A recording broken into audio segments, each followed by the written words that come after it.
Biology చాలా ఫాస్ట్గా evolve అవుతుంది. వరల్డ్ వైడ్ బయాలజీ రీసెర్చ్లో బిలియన్స్ ఆఫ్ డాలర్స్ ఇన్వెస్ట్మెంట్స్ జరుగుతున్నాయి. టెక్నాలజీ, రీసెర్చ్ అండ్ ఇన్నోవేషన్ కలిసి బయాలజీని ఒక $1 ట్రిలియన్ ఇండస్ట్రీగా మార్చేస్తున్నాయి. కానీ చాలామంది ఇండియన్ పేరెంట్స్కి ఇంకా పీసీబీ అంటే ఎంబీబీఎస్. ఇది 100% ట్రాప్. మిస్టేక్ కాదు కానీ ల్యాక్ ఆఫ్ అవేర్నెస్. బయాలజీ చాలా ఫాస్ట్గా ఇవాల్వ్ అవుతున్న ప్రాసెస్లో ఎన్నో high demanded and future ready careers create అవుతున్నాయి. For example, neuro AI research.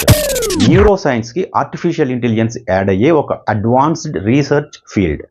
Bioinformatics, బయాలజీకి data science and computing add అయిన ఒక కెరియర్.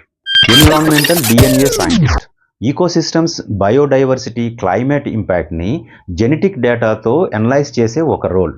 ఇవన్నీ థియరిటికల్ కెరియర్స్ కాదు, high demanded future ready careers. ఇలాంటి న్యూ ఏజ్ కెరియర్స్ పీసీబీ స్టూడెంట్స్కి చాలానే ఉన్నాయి. కాకపోతే ఒక important warning, PCB alone correct choice కాదు.